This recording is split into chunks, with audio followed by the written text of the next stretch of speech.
Вітаю! Це 36-й урок Fusion. Завантаження файла формату SVG та його extrude. Let's go! І так, завантажуємо наш файл, заходимо в Insert, знаходимо Insert SVG. Також можна у форматі DXF завантажувати. Натискаємо SVG, вибираємо наш файл. Далі вибираємо площину, на котрій буде наш малюнок, наш скетч чи креслення. Бачимо, що він у нас тут з'явився далеко, правда? Так, і він в мене перевернутий. Натискаємо Vertical Flip. Тут у нас у віконці координати, поворот і Scale. Далі Flip горизонтально і вертикально. Якщо нас все влаштовує, ми натискаємо ОК. Зараз я настрою. Все. Ну, приблизно мене влаштовує, але я хочу не мінус 10, а мінус 10,5. Так, нет.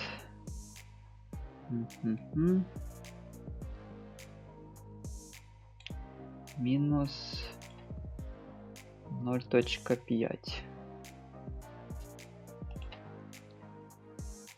І давайте на одиничку. Так, стало? Да, чудово. Все. Тут 1,5, там 10. Чудово. Окей, натискаємо. Все, бачимо, що наш об'єкт зеленого кольору. Це значить, що він заблокований.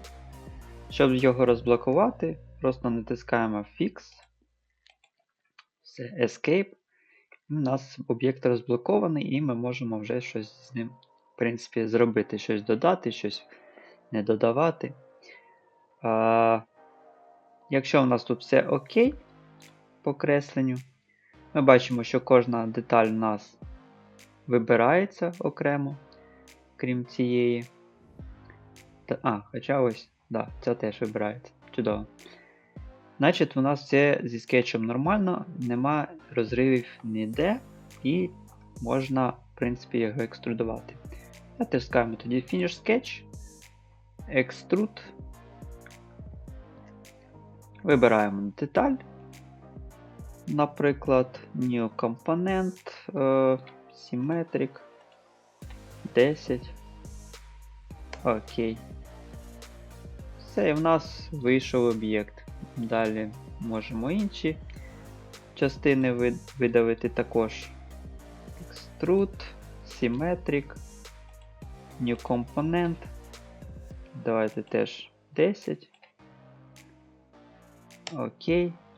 І з цієї сторони теж Extrude, Symmetric і New Component.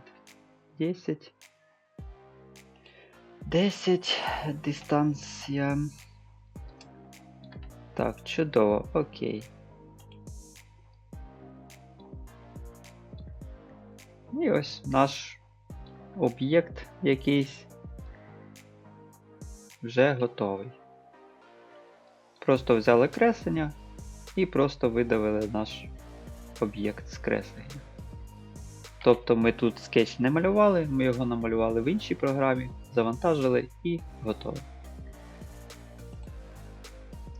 Ще хотів додати, що якщо у вас скетч буде кривоватий, то ця кривоватість буде дуже гарно видна, коли ви видавите скетч. Навіть коли ви не видавите його, то на малюнку буде кривоватість видна. І тому, якщо це не принципово, то можете працювати з цим файлом. Якщо принципово, щоб все було рівно, то краще скетч спочатку зробити рівним, а потім вже його переносити сюди, в програму, і вже екструдувати. Або ви можете, якщо креслення не важке, то ви можете перенести скетч сюди, в форматі SVG, якщо він кривоватий, поправити в цій програмі за допомогою Create Sketch. і відредагувати я маю на увазі. І потім вже зробити екструд. Так що, якщо ви думаєте, що скетч трошки кривуватий і воно вирівнюється в цій програмі, це такого не буде. На цьому все. Дякую за увагу. До зустрічі на наступному уроці.